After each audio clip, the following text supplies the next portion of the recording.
Good afternoon. Your Excellencies, Dean Ayadat, distinguished colleagues, today is an important day at our college. It is with great pleasure that we welcome one of the most distinguished scholars, a comparativist and an expert on Latin American. His book, We Created Chavez, A People's History of the Venezuelan Revolution, is one of the most widely read books on Latin American politics, and particularly as it relates to Venezuela.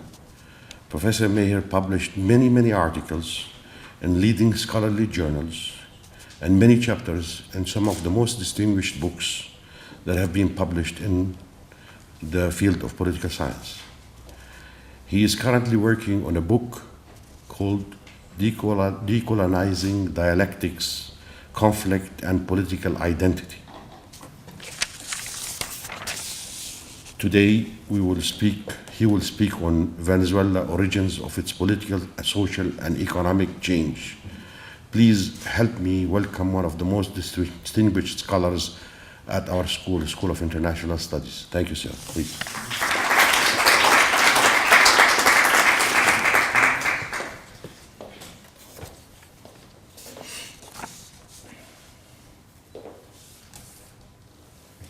Thank you so much for the invitation. It's a pleasure to be with you and to be able to share my work in a context that I don't get a chance to visit very frequently. So thank you all for coming.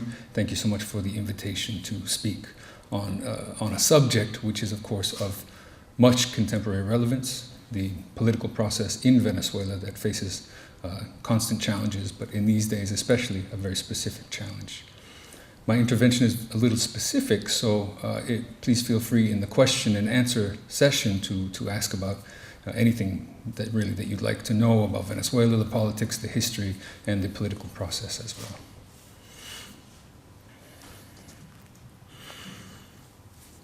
The present as we receive it comes inevitably laden with residues of the past, sedimentations of the dialectical interplay between action and meaning, and contemporary Venezuela is no exception to this.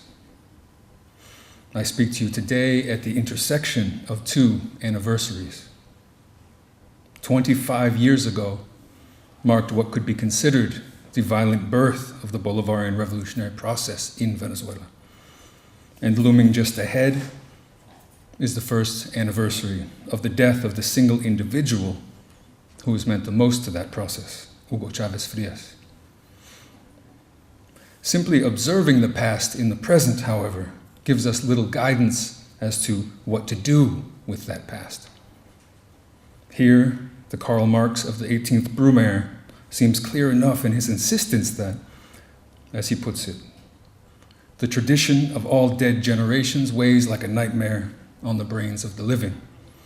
And in his concomitant imperative for contemporary revolutionaries, as he puts it, to let the dead bury the dead. But the question for today is whether or not this is the case in Venezuela, whether the dead past weighs heavily upon the living present, or if this history is something lighter altogether that can provide the basis for future revolutionary unfoldings. What's more, as I speak to you, Venezuela is witnessing a period of unrest with protests in the street and sharp debates over the meaning of the moment.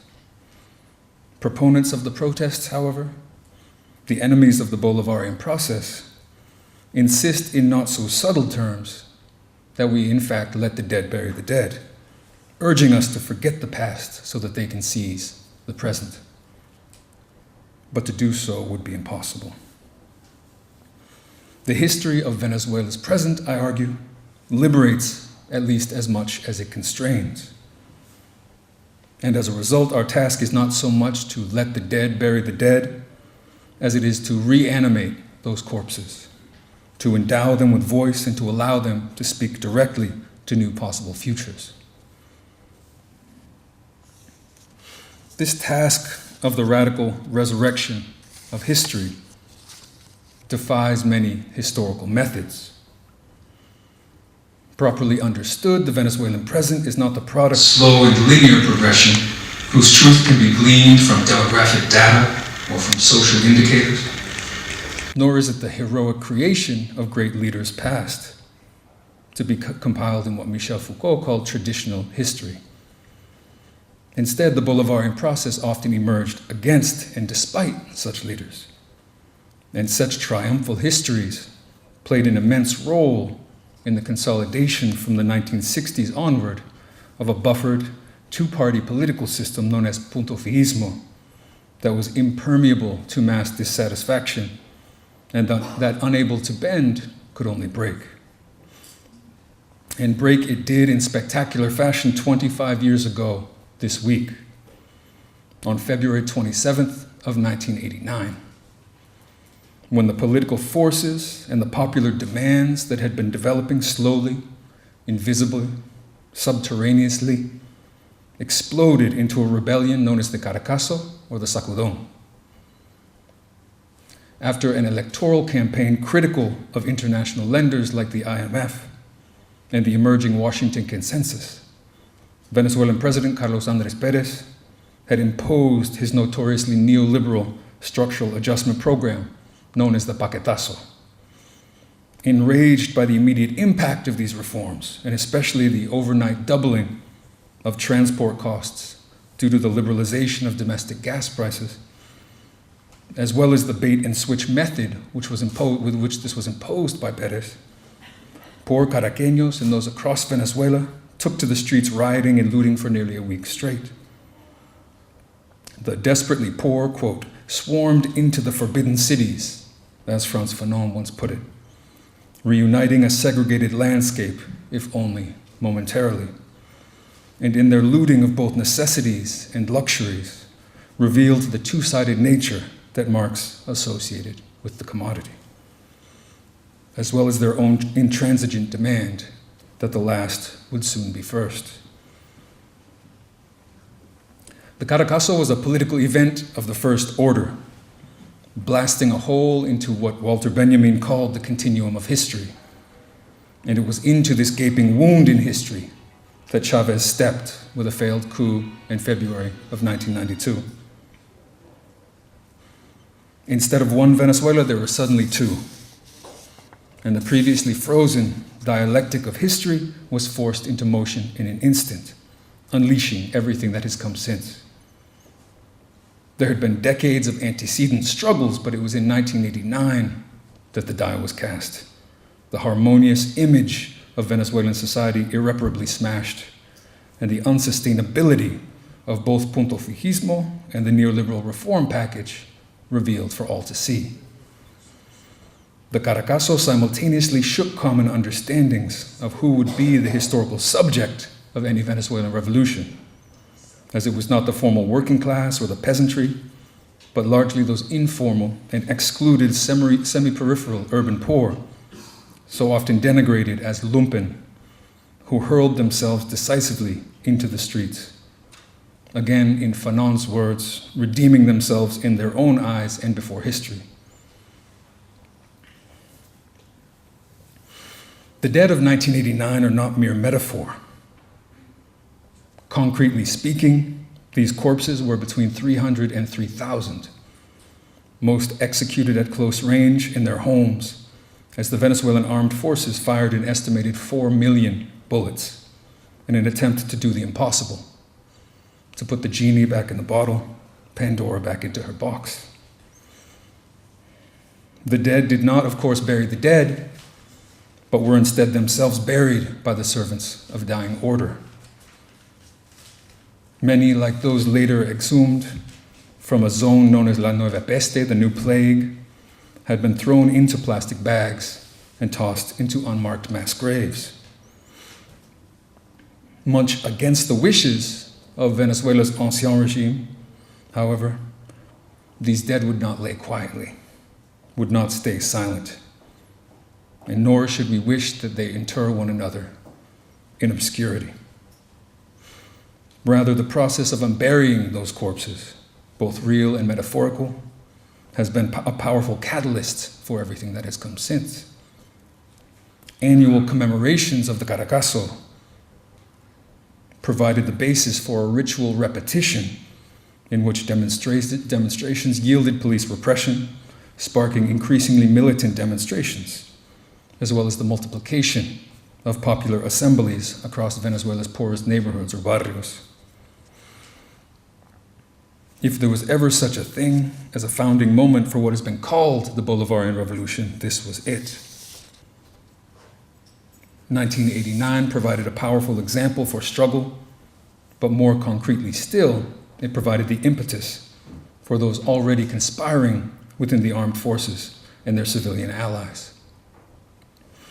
Not only had those people in the streets acted and demanded action in turn, but it was these same troops, many poor and dark-skinned recruits, who were ordered to fire on their own in the barrios of Caracas and elsewhere.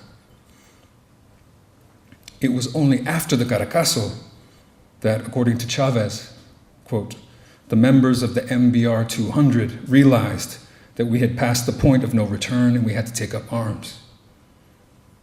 We could not continue to defend a murderous regime. The massacres were a catalyst, end quote.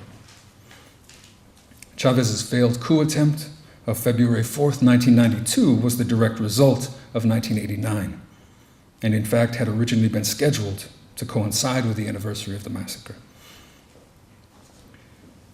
As a recently spotted graffiti in Caracas by the Hip Hop Revolution Collective puts it, Somos hijos del 89, we're the children of 1989.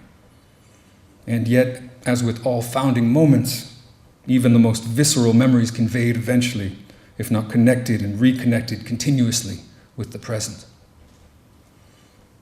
As a result, radical politics appears almost as though endowed with a half-life like plutonium, but much shorter.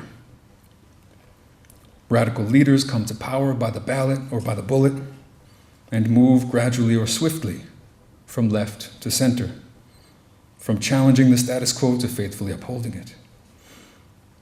Venezuela, by contrast, has seen the opposite trajectory. Elected as a moderate in 1998, Chavez was powerfully radicalized through the combination of pressure from below and antagonism from the right. Here, too, the question of rupture is central. Rather than rely on a single founding moment, which then fades in the popular memory as it is gradually betrayed by governing practice, the Bolivarian Revolution has instead, as longtime militant Roland Denis explained to me, moved from event to event. From 1989 to 1992, to Chavez's 1998 election, and crucially to the short-lived opposition coup that unseated Chavez for 48 hours in April of 2002. The memory of struggle has been periodically reinvigorated in a way that condenses within itself not only the continuity of the Chavez government, but also its process of radicalization and future challenges. Here again, our task is not to liberate the present from the past, a la Marx, but to instead deepen continuities and make such bonds not only perpetual, but also palpable. The history of the Venezuelan present has thus been a history of momentary and decisive rupture of 1989, but also many moments before and since. It moves forward with the momentum of a catapult, of previously unforeseen and unforeseeable qualitative leaps that suddenly become historically possible. But rather than cede to this unforeseeability and to neglect historical tasks, and rather than dissolve this history into a multiplicity of micro-political moments without any overarching meaning, our task is instead to grasp in reverse the dialectic which draws them together and around which they gradually coalesce, with the barely visible becoming undeniable in an instant. All of this is not to say that Marx is fundamentally wrong, or that we should never let the dead bury the dead. After all, it was Marx himself who criticized others for treating the always relevant Hegel like a dead dog. There is much in Venezuela's recent past that, quote, weighs like a nightmare on the present. bureaucracy and corruption, petrostate centralism, the ingrained tendency to see solutions only from the top down, and even the resurrection of some dead at the expense of others.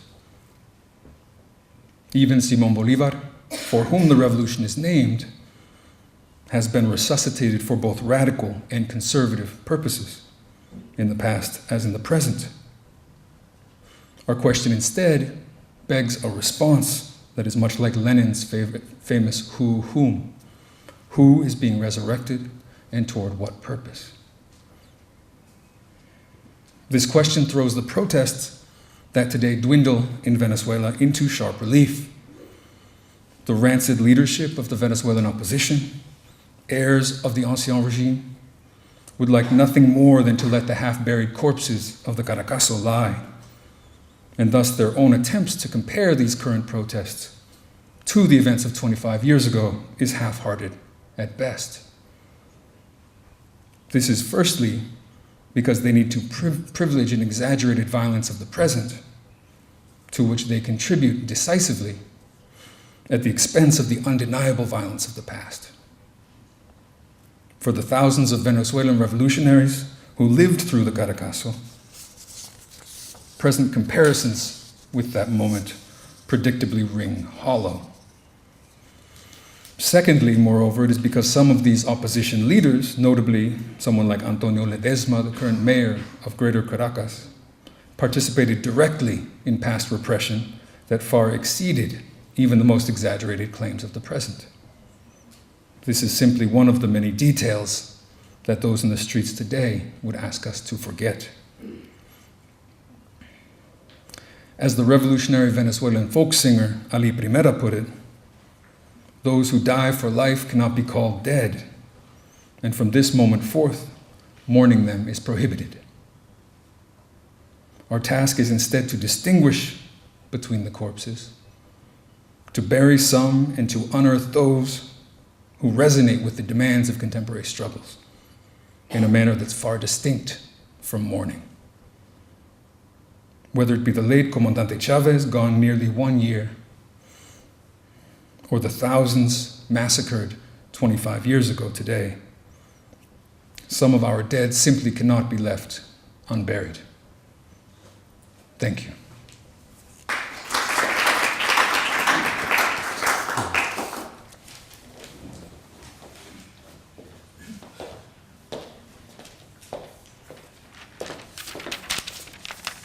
Thank you very much. Indeed, such a pleasure and an enlightening reading of history and the past and the dead. And we have really experienced much of the same in many Latin American countries, such as Argentina. We have seen it also in Chile, Nicaragua, and throughout Latin America and Central America. Really remarkable. We are passing through